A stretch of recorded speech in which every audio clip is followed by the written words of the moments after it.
Hello and સ્વાગત છે દરેક વિદ્યાર્થી મિત્રોનું આપણી યુટ્યુબ ચેનલ ઉપર। આજે આપણે પ્રકરણ નંબર 9ની અંદર જે લાસ્ટ ટાઈમ વાત કરેલી હતી અંતર્ગોળ અરીસા ગોળી અરીસાઓ વિશે જે આપણે વાત કરી હતી અને અંતર્ગોળ અરીસાના આપણે 7 ભાગ જે છે એ આપણે લાસ્ટ આ વિડીયોમાં જોયા હતા। તમે આ વિડીયોને ચેક કરી શકો છો। ભાગ 1 તમે કમ્પ્લીટ જોઈ લો, ત્યારબાદ આપણે આજે જે ભાગ 2ની શરૂઆત કરવા જઈ રહ્યા છે તે તમે જોઈ શકો તો તમને ઇઝીલી દરેક વસ્તુ ક્લિયર થશે। શરૂઆત કરીએ ચલો આપણે આપણા ભાગ નંબર 2 પ્રકરણ નંબર 9ની અંદર પ્રકાશ પરાવર્તન અને વક્રીભવનની અંદર આજે આપણે શું શીખવાના છે પહેલાં પહેલી વસ્તુ એ ક્લિયર કરી દો। આજે આપણે આ વિડીયોની અંદર પહેલું પ્રતિબિંબના પ્રકાર, લાસ્ટ વિડીયોની અંદર આપણે જોયું હતું તે મુજબ અંતર્ગોળ જે અરીસો હોય છે અંતર્ગોળ અરીસાના 7 અલગ અલગ ભાગ હોય।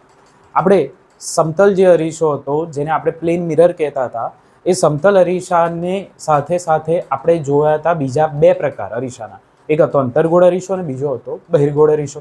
હવે જે અંતર્ગોળ અરીસો છે એના આપણે અલગ અલગ 7 ભાગ જોયા કે જેની અંદર મુખ્ય કેન્દ્ર હતું એફ, પછી સી જેને વક્રતા કેન્દ્ર કહેવામાં આવે છે, સેમ પી ધ્રુવ જોયું હતું, મુખ્ય અક્ષ વિશે વાત કરેલી। તો આ બધી વસ્તુ છે તમને ભાગ 1ની અંદર જોવા મળી જશે। આ ચેપ્ટરની અંદર આ જે ભાગ હતા એ ભાગ ઉપર તમને પ્રતિબિંબ કેવા પ્રકારનું મળે, પ્રતિબિંબ કયા સ્થાને મળે અને કેટલા પરિમાણનું મળે એના વિશે ચર્ચા કરીશું।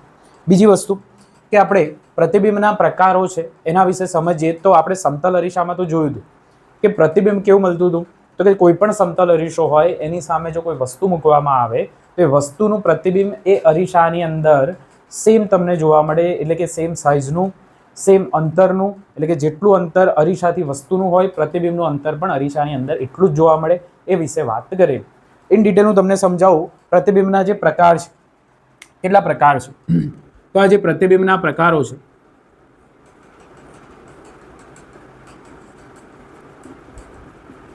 એને હું વેચી નાખું કયા સ્વરૂપે તો કે અરીસાના સ્વરૂપે વેચી નાખું, અથવા તો એના પરિમાણ સ્વરૂપે વેચી નાખું, અથવા તો એના સ્થાન અને એના જે પ્રકાર છે એના વિશે જોઈએ આપણે કઈ રીતે। તો પ્રતિબિંબના છે ને એ મુખ્યત્વે કેટલા પ્રકાર પડશે તો મુખ્યત્વે પ્રતિબિંબના જે છે 2 પ્રકાર પડશે। એક જે પ્રકાર છે તેને કહેવામાં આવે છે વાસ્તવિક પ્રતિબિંબ, વાસ્તવિક પ્રતિબિંબ। બીજો જે છે તેને શું કહેવામાં આવે છે આભાસી પ્રતિબિંબ। શું કહેવામાં આવશે? આભાસી પ્રતિબિંબ।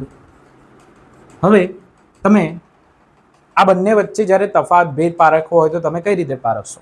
તો વાસ્તવિક પ્રતિબિંબ એટલે કેવા પ્રતિબિંબો તો કે એવા પ્રતિબિંબો કે જે પડદા ઉપર મેળવી શકાય, પડદા પર મેળવી શકાય, બરાબર। એવા પ્રતિબિંબોને કયા પ્રતિબિંબ કહેવામાં આવશે? વાસ્તવિક પ્રતિબિંબ કહેવામાં આવશે।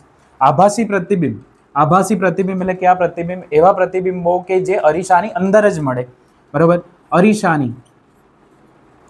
અરીસાની અંદર જોવા મળે, અથવા તો અરીસા અથવા તમે કોઈ પણ ચળકતી સપાટી, બરાબર, ચળકતી સપાટી ની અંદર મેં ચળકતી સપાટીની અંદર કેમ લખ્યું કે સ્પેસિફિકલી તમે હવે અરીસા સિવાય કોઈ પણ પરાવર્તક સપાટીના અંદર કોઈ વસ્તુને જુઓ અને અરીસો ના હોય તો પણ એક અરીસા જેવું જ વર્તશે અને એ ચળકતી સપાટી પણ એક અરીસાનો ટાઈપ હશે। એનો મતલબ એવું કમ્પલસરી નહીં કે આભાસી પ્રતિબિંબ એટલે કે અરીસાની અંદર જ જોવા મળે। તમે જેમ કે અત્યારે મને જોઈ રહ્યા છો, તમે શેમાં જોઈ રહ્યા છો મને? તો કે તમારા મોબાઈલ ફોનની સ્ક્રીનની અંદર જોઈ રહ્યા છો।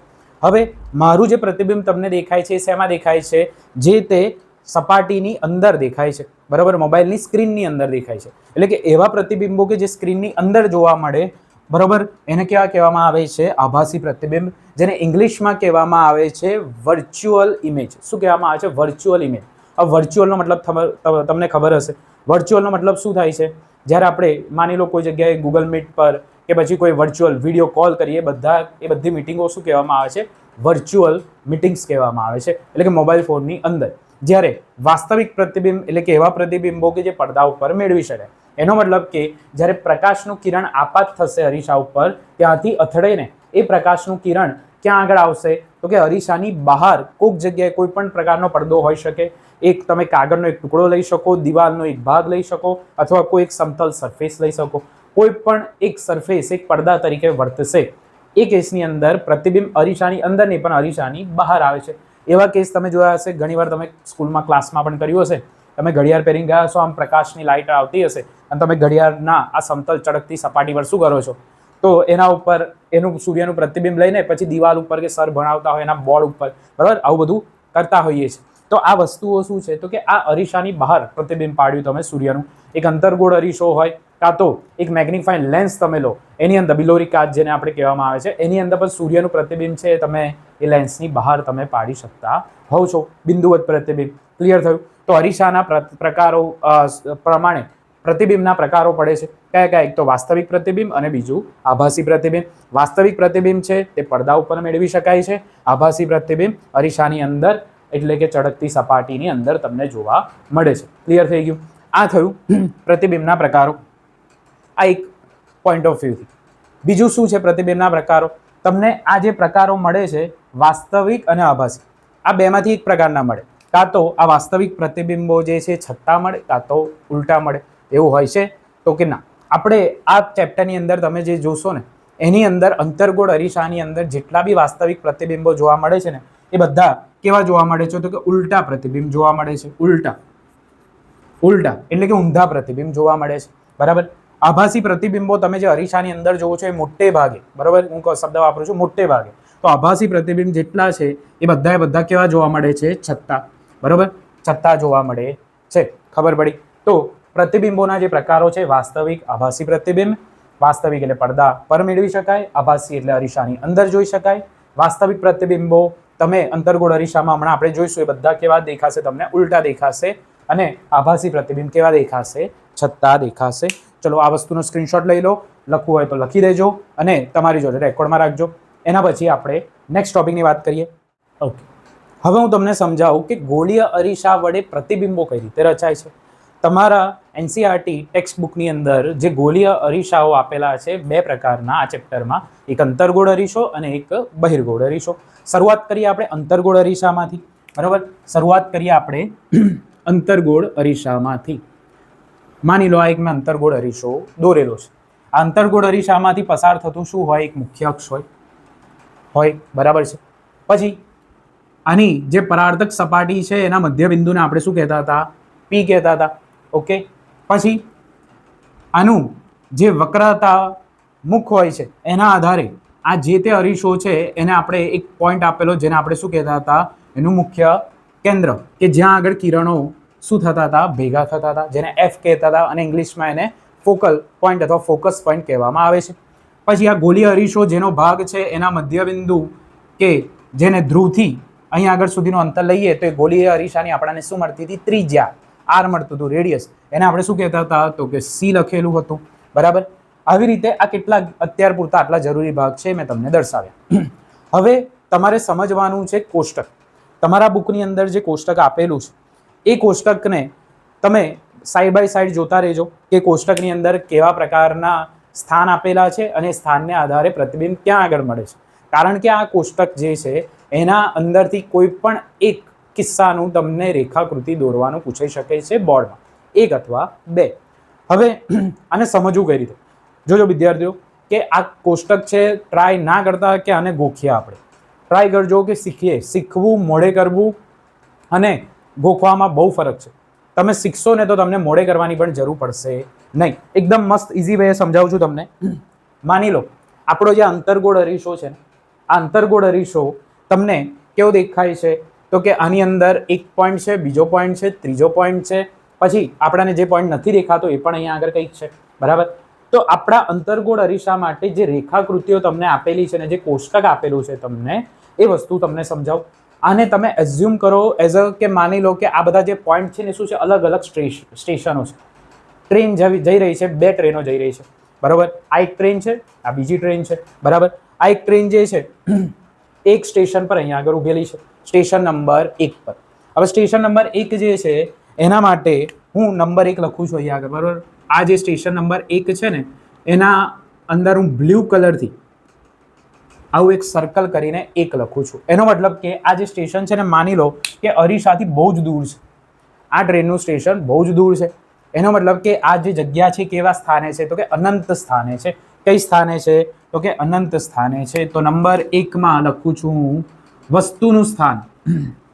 વસ્તુનું સ્થાન જે છે એ ક્યાં આગળ આપેલું છે તમને? અનંતે આપેલું છે. ક્યાં આગળ આપેલું છે? અહીંયા આગળ આ ક્રમ લખીએ છીએ આપણે. વસ્તુનું સ્થાન કઈ આગળ મૂકેલું છે? તો કે અનંત પર મૂકેલું છે. બરાબર છે. વસ્તુ ક્યાં મૂકેલી છે? સ્ટેશન નંબર 1 પર, અનંત ઉપર મૂકેલી છે. અને વસ્તુ જો કેવી મૂકેલી છે? આમ સીધી મૂકેલી છે, સીધી મૂકી છે. હવે જ્યારે અનંત ઉપર વસ્તુ મૂકવામાં આવે ને ત્યારે આની અંદરથી જે કિરણો આવતા હોય ને આવી રીતે આમ, અને પછી અહીંથી અથડાઈને કઈ જાય છે? એ એફમાંથી પસાર થતા હોય છે. ક્યાંથી પસાર થાય છે? એફમાંથી પસાર થતા હોય છે. સમજ પડી આ વસ્તુ? હવે જેમ કે સ્ટેશન નંબર 1 ઉપર ટ્રેન નંબર 1 આપણી અહીં ઊભી છે અને આ બીજી ટ્રેન છે. આ બીજી ટ્રેન અહીંયા આગળથી શરૂઆત કરે છે પોતાના સ્ટેશન નંબર 1 ની, એટલે કે એફ પરથી શરૂઆત કરે છે. અને આ ટ્રેન શું છે? તો કે આ તમે જે આ વસ્તુ મૂકેલી છે ને એનું શું છે? પ્રતિબિંબ છે. આ શું છે? વસ્તુ છે ને આ શું છે? પ્રતિબિંબ છે. અને અમે પેનને તમે જોજો કેવી રાખી છે? ઊંધી રાખી છે, ઉલટી રાખેલી છે. એનો મતલબ કે પ્રતિબિંબ કેવું તમને જોવા મળે છે? ઉલટું જોવા મળે છે. ખ્યાલ આવી વસ્તુ? તો એના માટે સ્ટેશન 1 બ્લુ પેનથી, સ્ટેશન 1 અહીંયા આગળ પણ લખવું પણ બ્લેક પેનથી, અને બોક્સ બનાવો. આ બોક્સ બનાવો એનો મતલબ શું સમજવાનું તમારે? આ શું છે? પ્રતિબિંબ છે. શું છે? પ્રતિબિંબ છે. જ્યારે સ્ટેશન 1 ઉપર તમારે કોઈ વસ્તુ મૂકેલી હોય ત્યારે એનું પ્રતિબિંબ ક્યાં આગળ મળે છે? પ્રતિબિંબનું સ્થાન ક્યાં હોય છે? પ્રતિબિંબ તમને ક્યાં આગળ મળે છે? તો કે એફ પર. પ્રતિબિંબ ક્યાં મળે છે? તો કે એફ પર, મુખ્ય કેન્દ્ર એફ પર. સમજ પડી ગઈ? બીજો કેસ, આ ટ્રેન છે ને ધીમે ધીમે ડાબેથી જમણે અહીં સુધી આવશે અને આ ટ્રેન કઈ બાજુ જશે? જમણેથી ડાબી બાજુ જશે. એટલે આવી રીતે ટ્રેનો શું કરે છે? એકબીજાને ક્રોસ કરે છે, એવું માની લો. એટલે કે વસ્તુ જેમ જેમ આમ લાવો છો તેમ તેમ આ બીજો પ્રતિબિંબ કેવું જાય છે? દૂર જાય છે. એટલે કે આ બંને ટ્રેનો કેવું કરે છે? એકબીજાને ક્રોસ કરે છે. એનો મતલબ સ્ટેશન નંબર 1 પર વસ્તુવાળી ટ્રેન, સ્ટેશન નંબર 1 ઉપર પ્રતિબિંબ, પછી સ્ટેશન નંબર 2 અહીંયા આગળ હોય. બરાબર? એક સ્ટેશન છે જેનું નામ નથી આપણે આપ્યું પણ સ્ટેશન તો છે જ. અહીંયા આગળ સ્ટેશન નંબર શું આપીશું? નામ 2. ખબર પડી? આ શોર્ટકટ રીતે તમે યાદ રાખશો, એકદમ ઇઝીલી યાદ રહેશે. Station number 2. જ્યારે વસ્તુને અનંતથી લઈને આ જે જગ્યા છે કેવી છે? સી થી દૂર છે. સી થી દૂર લાવો છો તો પ્રતિબિંબ પોતાનું એક સ્ટેશન, સ્ટેશન નંબર 1 એફ પરથી કઈ આગળ આવશે? સી અને એફ ની વચ્ચે આવશે. બરાબર? અહીં હતું ત્યારે એફ પર હતું, અનંતે હોય ત્યારે એફ પર હોય પ્રતિબિંબ. સી થી દૂર આવે તો આ પણ એક સ્ટેશન આગળ ખસે, એટલે કે આ કઈ આવે? સી અને એફ ની વચ્ચે. બરોબર? બીજા નંબરના સ્ટેશને, એટલે કે આ રહ્યું આપણું સ્ટેશન નંબર બીજું. ક્યાં આગળ છે? બીજા નંબરનું સ્ટેશનનું નામ શું છે? સીએફ ની વચ્ચે. તો બીજા નંબરનું સ્ટેશન હું અહીંયા આગળ દર્શાવું છું. Station number 2. સમજ પડી? આ શું છે આપણું? Station number 2. આ સ્ટેશન નંબર 1 હતું. ખબર પડી? હવે નેક્સ્ટ, પહેલું સ્ટેશન પ્રતિબિંબ પહેલા સ્ટેશને, બીજી ગાડી સી થી દૂર, સીએફ ની વચ્ચે. બરાબર? હવે ક્યાં જશે? હવે સીધું અહીંથી આ ગાડી જાય છે સી ઉપર. બરાબર? અને આ ગાડી અહીંથી ક્યાં જશે? આ પણ સી પર જશે. તો આ તો એક સ્ટેશન પર બે ગાડીઓ ભેગી થઈ ગઈ. એનો મતલબ કે જ્યારે વસ્તુ સી પર મૂકો તો એનું પ્રતિબિંબ પણ ક્યાં મળે છે? સી ઉપર જ મળે છે. તો આવી રીતે યાદ રાખજો. તો લખી દઈએ એના વિશે બી. બીજો કેસ પહેલા લખી દઉં. બીજા કેસમાં શું હતું? સી થી દૂર, સી થી દૂર. તો પ્રતિબિંબ ક્યાં મળતું હતું તમને? સી અને એફ ની વચ્ચે, સી એફ વચ્ચે. પ્રતિબિંબ ક્યાં મળે? સી અને એફ ની વચ્ચે. ત્રીજો કેસ લખી દઉં. બરાબર? ત્રીજો કેસ શું આપેલો છે તમને? કે સી ઉપર ક્યાં મૂકશો તમે વસ્તુને મૂકો છો અહીંયા આગળ, એટલે કે ત્રીજો નંબરનો કેસ, સી ઉપર જ્યારે વસ્તુ મૂકો છો તો એનું પ્રતિબિંબ પણ ક્યાં મળે છે? ત્રીજાનું પ્રતિબિંબ સી ઉપર જ મળે છે. ખબર પડી? સી ઉપર મૂકો છો વસ્તુ ત્યારે પ્રતિબિંબ પણ ક્યાં મળે છે? સી ઉપર જ મળે છે. ધ્યાનમાં રાખજો. આ પ્રશ્ન બહુ વાર પૂછાય છે. એવી રીતે પૂછાય છે કે અંતર્ગોળ અરીસામાં કયા સ્થાન ઉપર વસ્તુ મૂકવામાં આવે તો એનું પ્રતિબિંબ પણ એ જ પરિમાણનું, એ જ સાઇઝનું અને એ જ સ્થાન પર મળે. બરાબર? તો એ કઈ જગ્યા છે? ખાલી ને ખાલી આ જગ્યા. અને આ બધા પ્રતિબિંબો કેવા છે? ઉલટા છે. બરાબર? દૂર હોય ત્યારે અહીં આગળ આ જે પ્રતિબિંબ હોય ને એ કેવું તમને જોવા મળે? એકદમ નાનું બિંદુ હતું. પછી અહીં નજીક આવે તો અહીં આગળ પ્રતિબિંબ જાય તો થોડું કેવું થાય? પ્રતિબિંબ મોટું થાય. પછી અહીં આગળ આવે તો હવે જેટલી વસ્તુ છે ને એ સાઇઝનું પ્રતિબિંબ થઈ જાય. ખબર પડી? અહીંયા આગળ આવે અને ત્યારે આ સ્ટેશન નેક્સ્ટ પર જાય ત્યારે પ્રતિબિંબ વસ્તુ કરતાં મોટું થઈ જાય. અને એફ પર મૂકો ને ત્યારે પ્રતિબિંબ ક્યાં જતું રહે? અનંતે જતું રહે. અનંતે જતું રહે. અને જ્યારે અનંતે જાય તો એનું જે સાઇઝ હોય ઘણી બધી મોટી સાઇઝ તમને દેખવા મળે. અને પછી છેલ્લું સ્ટેશન અહીંયા આગળ આવશે. લખીએ છીએ વારાફરતી. ત્રીજા ઉપર મેં શું લખ્યું છે? સી પર. તો પ્રતિબિંબ પણ તમને ક્યાં મળે છે? પ્રતિબિંબ પણ મળશે તમને સી પર. ક્લિયર? ચલો પછી વસ્તુને મેં ક્યાં લઈ ગયા? આપણે સોરી, આ રહી વસ્તુ આપણી. તો સી ઉપરથી સી એફ વચ્ચે નેક્સ્ટ સ્ટેશન પર વસ્તુ ગઈ. અને જે પ્રતિબિંબ સી ઉપર પહેલા સી પર મૂક્યું તો સી પર મળતું હતું, CF વચ્ચે લઈ ગયા તો ક્યાં જતું રહ્યું? સી થી દૂર. નેક્સ્ટ સ્ટેશન અહીંયા આગળ, એટલે કે આપણું ચોથા નંબરનું વસ્તુનું સ્ટેશન કયું છે? વસ્તુનું સ્ટેશન છે CF વચ્ચે, અને જે પ્રતિબિંબ તમને મળે છે એનું સ્ટેશન ક્યાં છે? તો કે એનું સ્ટેશન છે સી થી દૂર. ખબર પડી? સી થી દૂર. તો એ લખું છું નંબર 4. નંબર 4 સ્ટેશન આપણું કયું છે? તો કે CF વચ્ચે. અહીં લખું છું CF વચ્ચે, બરાબર. અને જે પ્રતિબિંબ છે એનું સ્થાન ક્યાં છે? તો કે સી થી દૂર જતું રહ્યું. સી થી દૂર. સમજ પડી? ક્લિયર છે આ વસ્તુ? નેક્સ્ટ પછી આની અંદર વસ્તુ હવે ક્યાં આગળ આપણી છે? ચોથા નંબરના સ્ટેજ પર છે. પછી ચોથા સ્ટેશનથી ગઈ આ પાંચમા સ્ટેશન પર, એટલે કે અહીંથી વસ્તુ ગઈ અહીંયા આગળ, અને આ પ્રતિબિંબ આ સી ઉપર હતું, બરાબર. ક્યારે? CF વચ્ચે હતું, તો સી થી દૂર હતું. અને જ્યારે F પર વસ્તુ મૂકી ત્યારે પ્રતિબિંબ ક્યાં જતું રહેશે? અનંતે જતું રહેશે. તો કેલા આ જુઓ કે અહીંયા આગળ જે છે આપણે વસ્તુ કયા નંબર પર મૂકી? F ઉપર. પાંચમો કેસ, બરાબર. F પર વસ્તુ મૂકી ત્યારે પ્રતિબિંબ ક્યાં જતું રહ્યું? તો આ જગ્યાએ, એટલે કે આ જે ભાગ હતો ને આપણો, કયો ભાગ હતો? અનંતવાળો, એટલે કે નંબર 5 પર. ક્યાં આગળ? આપણા પાંચમા સ્ટેશને જતી રહી. હવે તમે એક વસ્તુ નોંધો, અનંતે હતી તો F પર મળતું હતું, F પર જતું રહ્યું તો અનંતે જતું રહ્યું. આ તો એકબીજાના ઉલટા થઈ ગયા, બરોબર. એટલે કે બે ટ્રેનો આમ ક્રોસ કરી રહ્યા છે, બરોબર છે, કમ્પ્લીટ. પછી તમને ખબર પડી કે જ્યારે અનંત ઉપર મૂકેલું ત્યારે મુખ્ય કેન્દ્ર F પર પ્રતિબિંબ મળતું હતું, અને આપણે ફરતા ફરતા અહીં મુખ્ય કેન્દ્ર F પર આવ્યા તો પ્રતિબિંબ ક્યાં જતું રહ્યું? તો પ્રતિબિંબ જતું રહ્યું અનંત ઉપર. ક્લિયર? હવે F થી આગળ એક સ્ટેશન, અહીંયા આગળ છેલ્લું સ્ટેશન આનું, છેલ્લું સ્ટેશન નંબર 6. કિસ્સો નંબર 6 કે વસ્તુને જો તમે F અને P ની વચ્ચે મૂકો છો, બરાબર, વસ્તુને જો તમે F અને P ની વચ્ચે મૂકો છો તો આનું પ્રતિબિંબ છે ને એ થોડુંક અલગ જાતનું મળશે. કયું મળશે એ કહું છું. એ પહેલા અહીંયા આગળ લખી દઈએ આપણે. નંબર 5 આપણું શું હતું? તો કે F પર વસ્તુ મૂકી, F પર, અને પ્રતિબિંબ ક્યાં મળે છે? તો કે અનંતે મળે છે. પ્રતિબિંબ ક્યાં મળે છે? તો પ્રતિબિંબ તમને મળે છે અનંતે, બરાબર, અનંત અંતરે મળે છે. ખબર પડી ગઈ? છઠ્ઠો કેસ લખી દો અહીંયા આગળ, પછી સમજાવ. છઠ્ઠો કેસ, વસ્તુ આપણે ક્યાં મૂકી? F અને P ની વચ્ચે, અથવા PF વચ્ચે. આપણે આવું લખી શકીએ, PF વચ્ચે. તો પ્રતિબિંબ ક્યાં મળે છે? ખબર છે પ્રતિબિંબ ક્યાં મળે છે? તો મળે છે પ્રતિબિંબ અરીસાની અંદર. પ્રતિબિંબ ક્યાં મળે છે? અરીસાની અંદર. અરીસાની અંદર, અથવા તો કઈક જગ્યાએ લખ્યું હોય અરીસાની પાછળ, બરાબર. અરીસાની અંદર અથવા અરીસાની પાછળ પ્રતિબિંબ મળે છે. કેવી રીતે મળે છે જોઈએ. તો કે અહીંયા આગળ જો વસ્તુ મૂકશો ને તમે, તો આના કિરણો જે છે ને અહીંયા આગળથી આવીને અથડાઈને સીધા અહીંથી ક્યાં જશે? આવી રીતે ઉપર જશે, અને વસ્તુ તમને આવી જોવા મળશે, આમ ઊભી. સોરી, આ વસ્તુ અહીં છે અને પ્રતિબિંબ અહીંના આગળથી કિરણો આમ જશે, અને અહીંયા આગળ તમને શું જોવા મળશે? પ્રતિબિંબ જે છે એ સીધું અને ઊભું જોવા મળશે. ખબર પડી? તો આવી રીતે આ છઠ્ઠા નંબરનો કેસ છે. છઠ્ઠા નંબરનો કેસ છે.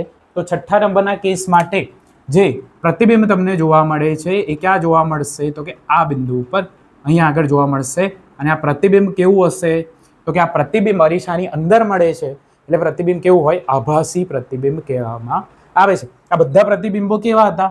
અરીસાની બહાર પડદા પર ઝીલી શકાય છે, એટલે આ બધા પ્રતિબિંબ કેવા કહેવાય? વાસ્તવિક પ્રતિબિંબ કહેવાય. અને આ છેલ્લો કેસ જે છે છઠ્ઠા નંબરનો, એ કેવું પ્રતિબિંબ છે? તો કે અરીસાની અંદર મળે છે. તો એ કેસને આપણે શું કહેવામાં આવે છે? તો એને કહેવામાં આવે છે આભાસી પ્રતિબિંબ, આને કહેવામાં આવે છે, બરોબર. અને આ પ્રતિબિંબનું જે પરિમાણ છે એ કેવું જોવા મળશે? તમને વસ્તુ કરતા મોટું જોવા મળશે. અને પ્રતિબિંબ આ બધા કેવા જોવા મળતા? તમને ઉલટા, ઊંધા જોવા મળતા, બરાબર ને. અને આ પ્રતિબિંબ તમને કેવું જોવા મળશે? છતું જોવા મળશે. આભાસી અને કેવું જોવા મળશે? છતું જોવા મળશે. તો એ લખી બી દઉં. આ પ્રતિબિંબ તમને કેવું જોવા મળશે? આભાસી અને છતું જોવા મળશે, બરાબર. અને આ બધા પ્રતિબિંબો જે છે ને, આ બધા પ્રતિબિંબ તમને કેવા જોવા મળશે? તો કે વાસ્તવિક જોવા મળશે. આ બધા પ્રતિબિંબો તમને કેવા જોવા મળશે? આ બધા પ્રતિબિંબ તમને વાસ્તવિક પ્રતિબિંબો જોવા મળશે. વાસ્તવિક અને કેવા જોવા મળે? ઉલટા. વાસ્તવિક અને ઉલટા પ્રતિબિંબ જોવા મળે. ચલો, ક્લિયર થઈ ગઈ આ વસ્તુ? ક્લિયર છે? તો આવી રીતે જ્યારે સમજશો, એક ટ્રેન આમ આવે છે, બીજી ટ્રેન આમ નીકળે છે, અને છેલ્લું સ્ટોપ જ્યારે અહીં હોય છે, તો આ જે પ્રતિબિંબવાળી ટ્રેન છે નવી શરૂઆત કરે છે અહીંથી. તો આવી રીતે આખા અંતર્ગોળ અરીસાની અંદર આપણે કેસ નંબર 1 થી લઈને કેસ નંબર 6 સુધી ક્લિયર એકદમ ઇઝીલી સમજ્યા. સ્ક્રીનશોટ લઈ લો, લખી દો. આ બધા નંબરિંગ સ્ટેશનો યાદ રાખજો. એકદમ ઇઝી વસ્તુ છે, કશું જ આમાં છે નહીં. ઓકે, ચલો આને તમારી કોપીઝની અંદર ઉતારી લો. પછી નેક્સ્ટ વાત કરીએ. ઓકે, ચાલો હવે આપણે એ 6 કેસ જોયા પછી એની રેખાકૃતિ આપણે કઈ રીતે દોરી શકીએ એ વિશે સમજીએ. તો પહેલામાં પહેલી વસ્તુ, રેખાકૃતિ એટલે શું? આપણને ખબર છે કોઈ પણ આવો અરીસો મૂક્યો હોય એની સામે કોઈ પણ પ્રકાશના ઉદ્ગમ સ્થાનવાળું, પ્રકાશના સ્ત્રોતવાળું કોઈ પણ વસ્તુ મૂકેલી હોય, એના પ્રકાશના કિરણો જ્યારે આવે ને તો કેવા આવે? બલ્કમાં જ આવે. ઘણા બધા કિરણો આવે એક સાથે, બરાબર? તો એટલા બધા કિરણો આપણે દોરીને અને પછી એનું જો આપણે પરાવર્તન દર્શાવીએ ને તો એ કેવું થઈ જાય? બહુ ગૂંચળા ભર્યું થઈ જાય. તો એના માટે આપણી સારી સમજ માટે આપણે શું કરીએ છીએ? ફક્ત ને ફક્ત એક અથવા બે કિરણો વાળી જે એક આકૃતિ દોરીએ છીએ એને શું કહીએ છીએ? આપણે રેખાકૃતિ કહીએ છીએ. માની લો પ્રકાશનું કિરણ, આપણે શું જોયું હતું અંતર્ગોળ અરીસામાં હમણાં જ પેલા કોષ્ટકમાં કેસ નંબર 1, એમાં શું હતું? તો કે વસ્તુ ક્યાં મૂકેલી હોય? અનંતે મૂકેલી હોય. તો હવે તમે વિચારો, અનંતે મૂકેલી કોઈ વસ્તુ છે એના કિરણો આવી રીતે આવી રહ્યા છે, આવી રીતે આવી રહ્યા છે, તો તમે આવી રીતે દર્શાવશો, બરાબર? અનંતથી કિરણો આવી રીતે આવી રહ્યા છે, બરાબર છે? હવે અનંતથી આ જે કિરણો આવ્યા ને એ કિરણો અરીસાની વક્ર સપાટી ઉપરથી પરાવર્તન પામીને ક્યાં આગળ? અરીસાના મુખ્ય કેન્દ્ર Fમાં શું કરે છે? છેદે છે. મુખ્ય કેન્દ્ર Fમાં શું કરે છે? છેદે છે. ખબર પડી? તો એના કારણે આપણાને ખબર છે, મેં સ્ટાર્ટિંગમાં ભાગ 1માં પણ કહ્યું હતું કે જ્યારે પ્રતિબિંબ રચાય છે એનો મતલબ શું થયો? કે જ્યારે પ્રકાશના કિરણો કોઈક બિંદુ ઉપર આપાત થાય, કોઈક બિંદુ પર છેદે, એ પરિસ્થિતિમાં એટલે કે ભેગા મળે એ પરિસ્થિતિમાં જ એ જગ્યાએ શું થાય છે? પ્રતિબિંબની રચના થતી હોય છે. ક્લિયર? તો આ કેસની અંદર પણ તમે જુઓ, અનંત અંતરેથી વસ્તુ આવતી, બરોબર હોય? પહેલા કેસ માટે, પહેલા કેસમાં શું વસ્તુ? અનંત અંતરે, અનંત અંતરે મૂકેલ હોય વસ્તુ, તો એનું પ્રતિબિંબ ક્યાં મળે છે? તો એનું પ્રતિબિંબ મળે છે ક્યાં આગળ? તો કે F પર. આ વસ્તુ આપણે જોયું હતું હમણાં. ખબર પડી કે વસ્તુ જ્યારે પ્રકાશીય ઉગમ સ્થાનવાળી એ ક્યાં મૂકેલી હોય? અનંતે મૂકેલી હોય અને અરીસા પરથી પ્રકાશ પરાવર્તિત થઈને ક્યાં આગળ મળે છે? તો કે F પર મળે છે. આ વસ્તુ આપણે હમણાં જ જોયું હતું. ક્લિયર? તો આવી રીતે એની આકૃતિ દોરવામાં આવે, એની રેખાકૃતિ દોરવામાં આવે તો આ પ્રમાણે તમે દોરી શકો છો. ઇન ડિટેલ હજુ તમારે દોરવું હોય તો ઇન ડિટેલ દોરવું હોય તો આના કિરણને આપણે શું કરીએ છીએ? આ બાજુ લંબાવતા પણ હોઈએ છીએ, બરાબર? લંબાવતા પણ હોઈએ છીએ. ખબર પડી? તો આ વસ્તુ તમે આટલું દોરો એટલે તમને માર્ક્સ મળી જાય. ક્લિયર છે? પછી આગળ વાત કરીએ નેક્સ્ટ કેસ નંબર 2 માટે, કે વસ્તુ જે છે ક્યાં મૂકેલી છે? C થી દૂર મૂકેલી છે. વસ્તુ ક્યાં મૂકેલી છે? આવી રીતે કોઈ વસ્તુ A અને B તમે દર્શાવો, C થી દૂર મૂકેલી છે. તો જ્યારે આપણને ખબર છે અનંતે મૂકતા હતા તો F પર મળતું હતું, C થી દૂર મૂકીએ તો C અને F ની વચ્ચે મળતું હતું. તો એવી રીતે જ્યારે વસ્તુ A B પર મૂકેલી હોય ત્યારે પ્રકાશીય કિરણો અથડાઈને ક્યાંમાંથી પસાર થાય છે? આવું પ્રકાશીય કિરણ અથડાઈને, બરોબર? પ્રકાશીય તરંગ અથડાઈને શેમાંથી પસાર થતું જોવા મળે છે? તો એ C અને F ની વચ્ચેથી પસાર થતું તમને જોવા મળે છે. ક્લિયર? તો અહીંયા આગળ આ વસ્તુ અહીં મૂકી હોય તો પ્રતિબિંબ ક્યાં મળશે? તમને આવું મળશે. એટલે કે અહીંયા આગળ B અને અહીંયા આગળ A. એટલે કે પ્રતિબિંબ કેવું મળ્યું? વસ્તુ કરતા ઉલટું મળ્યું. ક્લિયર છે?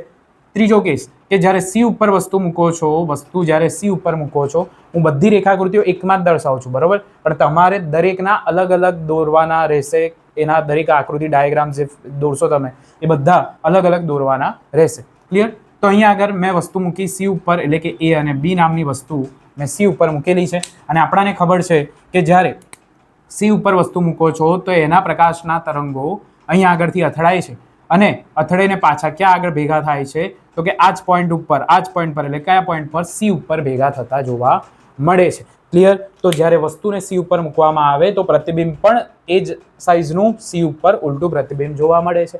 ક્લિયર? તો આવી રીતે આ પ્રમાણેની આકૃતિઓ જે દોરવામાં આવે તેને શું કહેવામાં આવે છે? રેખાકૃતિ કહેવામાં આવે છે. ક્લિયર થઈ આ વસ્તુ? તો અહીંયા આગળ લખી પણ દઉં. બીજા નંબરે આપણે ક્યાં મૂક્યું? અનંતે હતું તો આવ્યું F પર. પછી C થી દૂર, C થી દૂર તો ક્યાં મળશે? CF વચ્ચે, CF વચ્ચે, બરોબર? ત્રીજા કેસમાં C પર તો પ્રતિબિંબ પણ C પર મળશે. ચોથા કેસમાં CF વચ્ચે, CF વચ્ચે તો ક્યાં જતું રહેશે? C થી દૂર. આને કોરિલેટ કરજો, બરોબર? આ શું છે? બધા એકબીજા સાથે જોડેલા છે. અને પાંચમા કેસમાં F પર તો ક્યાં જતું રહેશે? અનંતે જતું રહેશે, બરાબર? આ પહેલું અને બીજું પણ એકબીજા સાથે જોડેલું છે, બરાબર? છઠ્ઠો કેસ, પીએફ વચ્ચે એટલે કે અહીંયા આગળ હું મૂકીશ વસ્તુ તો એનું પ્રતિબિંબ ક્યાં જતું રહેશે? અરીસાની અંદર. બરાબર, પીએફ વચ્ચે તો અરીસાની અંદર. બરાબર, એની આકૃતિ દોરીને બતાવો. ક્લિયર છે? આ પહેલા થોડું ક્લીન કરી દઉં, પછી તમને બતાવું તો એ વસ્તુ ઇઝીલી ખબર પડશે.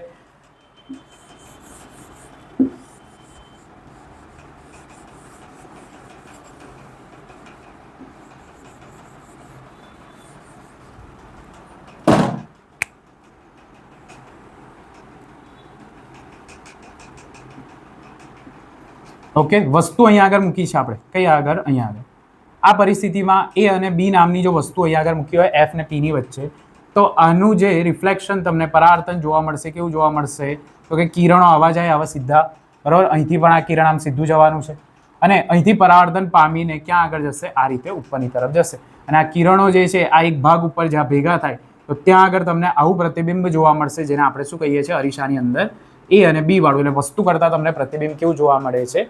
મોટું જોવા મળે છે. તો આપણે આની અંદર શું સમજ્યા? તો કે કેસ નંબર 1 થી લઈને કેસ નંબર 6 સુધીની દરેક જેટલી બી રેખાકૃતિઓ છે એ તમે બહુ ઇઝીલી આવી રીતે દોરી શકો છો. દરેક રેખાકૃતિઓ છે એના સેમ્પલ્સ બી હું તમને અહીંયા આગળ બતાવું છું. બરાબર, દરેક સેમ્પલ્સને ધ્યાનથી સમજજો, જોજો અને પછી દોરવાનો ટ્રાય જાતે કરજો. અને આ પ્રેક્ટિસ કરશો, શીખશો તો તમને આને મોઢે કરવાની પણ જરૂર પડશે નહીં. ક્લિયર? કેમ પણ જો તમે મોઢે કરવા જશો, ખાલી ગોખવાનો ટ્રાય કરશો, તમે ગોખ્યા કરશો, પછી છેલ્લે શું થશે? પરીક્ષામાં મિક્સ થઈ જશે ને ભૂલ થશે. તો એવું ના કરતા દરેક વસ્તુને શીખવાનો અને કોન્સેપ્ટ ક્લિયર કરવાનો ટ્રાય કરજો. ડન છે? ચલો, તો આના પછી આગળ વાત કરીએ. આ વાત થઈ આપણી અંતર્ગોળ અરીસાની. બરાબર, હવે વાત કરીએ આપણે બહિર્ગોળ અરીસાની. ઓકે, હવે આપણે વાત કરીએ બહિર્ગોળ અરીસાની. જેમ તમે જોઈ શકો એ પ્રમાણે બહિર્ગોળ અરીસાની અંદર મેં ધ્રુવી અહીંયા આગળ દર્શાવ્યો છે, એફ અંદરની બાજુ અને સી પણ પેલી બાજુ. કેમ? આ ગોળી અરીસાની જો સપાટી પૂરી કરશો તો અરીસાનું કેન્દ્ર ક્યાં આગળ આવશે? તો કે સી ઉપર, અરીસાની પાછળની બાજુએ. ક્લિયર થઈ આ વસ્તુ? વાત કરીએ હવે આની અંદર ખાલી ને ખાલી 2 કિસ્સા છે. અંતર્ગોળ તમને આવડી ગયો, આ તો એકદમ આમ ચૂટકીનો ખેલ છે. બરાબર, એકદમ ઇઝીલી તમને ખબર પડી જશે. જોઈએ આગળ કે વસ્તુને જ્યારે તમે અનંત અંતરે મૂકવામાં આવે છે, વસ્તુને અનંત અંતરે મૂકવામાં આવે છે ત્યારે અનંત અંતરથી જે આ કિરણો આવે છે, અનંત અંતરેથી જે તમને કિરણો આવતા દેખાય છે, આ કિરણો અરીસાની વક્ર સપાટી ઉપરથી પરાવર્તક સપાટી પરથી શું થાય છે? પરાવર્તન પામે છે અને આ બાજુ જાય તો કોઈ જગ્યાએ છેદતા નથી. એટલે અહીં તો કહીએ પ્રતિબિંબ રચાશે નહીં, પણ હા, અરીસાથી આ લાઈનથી આમ સીધી તમે અહીંયા આગળ રેખા ખેંચશો, સીધી રેખા ખેંચશો અહીંથી, તો આ પોઈન્ટ ઉપર ભેગું થાય છે, જેને આપણે શું કહીએ છીએ? અરીસાનું મુખ્ય કેન્દ્ર એફ ઉપર. સમજ પડી? એટલે કે જો વસ્તુ ક્યાં મૂકવામાં આવે, વસ્તુ અનંતે હોય તો પ્રતિબિંબ ક્યાં મળે? તો કે એફ પર. પણ કેવું પ્રતિબિંબ મળે? આભાસી પ્રતિબિંબ મળે. અરીસાની અંદર પ્રતિબિંબ મળે. બરોબર, અરીસાની પાછળની બાજુ બી તમે બોલી શકો કે એફ ઉપર પ્રતિબિંબ તમને જોવા મળે છે. ક્લિયર? ચલો, એક કિસ્સો આ થયો. બીજો કિસ્સો શું થશે? બીજો કિસ્સો થશે અનંત અને પી વચ્ચે. અનંત અને પી વચ્ચે ગમે ત્યાં અનંત અને પી ની વચ્ચે, અનંતે મૂક્યું એ સિવાય અનંતથી લઈને પી વચ્ચે તમે ગમે ત્યાં વસ્તુ મૂકશો ને તો દરેક કિસ્સાની અંદર એનું પ્રતિબિંબ જે છે, એનું પ્રતિબિંબ તમને જે જોવા મળશે એ ક્યાં જોવા મળશે? અહીંથી સેમ આવું પરાવર્તન, અહીંથી એક સ્ટ્રેટ લાઈન અહીંયા આગળ જશે, અહીંથી આ બીજું એક કિરણ જો તમને દર્શાવું તો આવી રીતે અહીંયા આગળથી એક બીજું એક કિરણ દર્શાવું તો અહીંથી પરાવર્તન અને સ્ટ્રેટ એક જગ્યાએ શું કરશે? આ છેદશે. બરાબર, એક પોઈન્ટ ઉપર શું કરશે? આ થોડુંક આપણે સ્કેલથી કમ્પ્લીટ દોરીએ તો આવી જાત. ઓકે, વાંધો આવી ગયું. તો આ એક સીધા પોઈન્ટ ઉપર શું થાય છે? છેદે છે. એટલે કે અહીંયા આગળ આ બિંદુ પર છેદે છે. આ બિંદુ પર છેદે છે એનો મતલબ શું થયો? ક્યાં આગળ? તો કે અનંતથી લઈને પી વચ્ચે ગમે તે મૂકશો ને પ્રતિબિંબ તમને ક્યાં મળશે? પી અને એફ ની વચ્ચે. પ્રતિબિંબ ક્યાં મળશે? પી એફ વચ્ચે. સમજ પડી? બસ આ જ 2 રેખાકૃતિઓ બંને એકમાં મેં દોરી બતાવેલી છે. તમારે અલગ અલગ દોરવાની છે, ધ્યાનમાં રાખજો. બીજી વસ્તુ કે જ્યારે આ બહિર્ગોળ અરીસાઓ હોય છે એ કેવું પ્રતિબિંબ આલે છે? આ બંને પ્રતિબિંબો જે હોય છે એ કેવા હોય છે? તો કે આભાસી છતાં અને વસ્તુ કરતા કેવા હોય? નાના હોય. વસ્તુ કરતા કેવા હોય? વસ્તુ કરતા નાના હોય, બરાબર, વસ્તુ કરતાં નાના પ્રતિબિંબ તમને જોવા મળે છે. ક્લિયર વસ્તુ થઈ? આ ડન છે. તો આપણું આ થયું બહિર્ગોળ અરીસા વિશે. હવે આપણે આપણો લાસ્ટ ટોપિક ચર્ચા કરીએ નેક્સ્ટ આના ઉપયોગો. ઓકે, ચલો, તો આપણો લાસ્ટ ટોપિક અંતર્ગોળ અને બહિર્ગોળ અરીસાના ઉપયોગો. બરાબર, આ ઇંગ્લિશ મીડિયમ ગુજરાતી મીડિયમ બંને માટે યાદ રાખવા માટે ઇઝી રહે એ પ્રમાણે મેં બનાવેલી છે શોર્ટકટ. ધ્યાનમાં રાખજો, અંતર્ગોળ અને બહિર્ગોળ અરીસા જે છે એના ઉપયોગો 2 માર્ક્સની અંદર પૂછતા હોય છે. મગજમાં ફિટ બેસાડી દેજો. કઈ રીતે?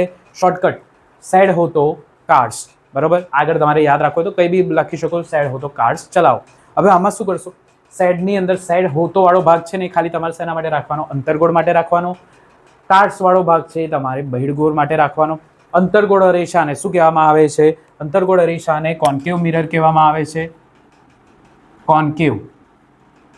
અને બહિર્ગોળ અરીસા જે છે એને કોન્વેક્સ મિરર કહેવામાં આવે છે, કોન્વેક્સ. બરાબર, એના ઇંગ્લિશ નામ પણ યાદ રાખજો. ચલો સમજીએ. તો સેડ હો તો કાર્ડ્સ. ઓકે, એનો મતલબ શું થયો? એસ પરથી થાય, 2 નામ બનશે તમારા. એસ પરથી સોલાર ફર્નેસ એટલે કે સૌરભઠ્ઠી અને સેવિંગ મિરર એટલે કે દાઢી કરવાનો અરીસો. બરાબર, સૌરભઠ્ઠી અને દાઢી કરવાનો અરીસો. એ પરથી એસ્ટ્રોનોમિકલ ટેલિસ્કોપ એટલે કે જે ટેલિસ્કોપ આપણે આકાશની અંદર આપણે જોઈએ છે, એસ્ટ્રોનોમિકલ વસ્તુઓ, ખગોળીય વસ્તુઓ જોઈએ છે તે. પછી ડી સાઈડનો ડી, તો ડીથી ડેન્ટિસ્ટ, બધાને ખબર હશે. એચથી હેડલાઇટ, ગાડીઓની જે હેડલાઇટ હોય છે એની અંદર પણ અંતર્ગોળ અરીસાનો ઉપયોગ તમને જોવા મળે છે. સાથે સાથે ટોર્ચ. ઓકે, ટોર્ચની અંદર પણ તમને અંતર્ગોળ અરીસો જોવા મળે છે. ક્લિયર થઈ ગયું? એકદમ ઇઝી. Next cards. કાર્ડ્સમાં સી એટલે કે શું? કોર્નર સ્પોટ મિરર એટલે કે તમે જુઓ હશે તમારી ગલીની અંદરથી બહાર નીકળો અને કદાચ એવું બને કે મેઇન રોડ આવતો હોય તો ઘણી જગ્યાએ તમને આ પ્રકારનો કંઈક અરીસો જોવા મળતો હશે. બરાબર, આ પ્રકારનો કંઈક અરીસો તમને જોવા મળતો હશે કે જેની અંદર આવી 2 ફ્રેમ આપેલી હશે. મારી ડ્રોઈંગ એટલી બધી સારી નથી પણ તમે સમજી શકશો. અને જો તમને એક કાર્ટૂનની યાદ અપાવો તો કદાચ યાદ આવશે, ડોરેમોન ને એવા બધા કાર્ટૂનોની અંદર તમે આવો ઓરેન્જ રેડ કલરનો અરીસો વધારે જોયો હશે. ક્લિયર? ચલો નેક્સ્ટ, કોર્નર સ્પોટ મિરર કે જે બહિર્ગોળ અરીસો હોય છે, મોટો વિસ્તાર આવરી લેતો હોય છે જેના કારણે ત્યાં આગળ આ પ્રકારના અરીસા મૂકવામાં આવે છે. નેક્સ્ટ, એટીએમ સિક્યુરિટી મિરરની અંદર તમે જોશો એટીએમની ઉપર જે મિરર હોય છે, બરાબર, કયો અરીસો હોય છે? બહિર્ગોળ. એ બહિર્ગોળ અરીસાના કારણે તમે ઊભા હો, તમારી આજુબાજુ બીજા 4-5 જણા ઊભા હોય, બધા આટલા મિરરની અંદર દેખાય છે. પછી નેક્સ્ટ, એસ પરથી આર ઉપરથી rear view mirror. Rear view mirror આ રહી ગયો છે, rear view mirror. Rear view mirror એટલે કે જે ગાડીના સાઇડ મિરર જે હોય છે, પાછળ બાજુ જોવાનો જે મિરર હોય છે, બરાબર, એ બધા મિરરોની અંદર, સાઇડ મિરરની અંદર, સ્ટ્રીટ લાઇટ રિફ્લેક્ટર્સની અંદર સાઇડ મિરરો જે હોય છે એ બધાની અંદર તમને બહિર્ગોળ અરીસો જોવા મળશે. ઓકે, ક્લિયર છે? આઈ હોપ સો આજનો ટોપિક તમને બહુ યુઝફુલ થશે. ઘણી બધી વસ્તુઓ તમે નવી શીખ્યા હશો. આ લખી બી લેજો, સ્ક્રીનશોટ જોઈતો હતો તો સાઈડમાં જતો રહું છું. અને નેક્સ્ટ આપણો ભાગ જે છે એ આપણે ભાગ નંબર 3 કે જેની અંદર આપણે આગળ વાત કરીશું અરીસાના સૂત્ર, મોટવની વિશે અને એના દાખલા વિશે. ઓકે, ત્યાં સુધી આવજો, મળીએ. વાંચતા રહેજો, ભણતા રહેજો અને શીખતા રહેજો. ઓકે, હેપી ગુરુ પૂર્ણિમા દરેકને. ચલો બાય, થેન્ક યુ.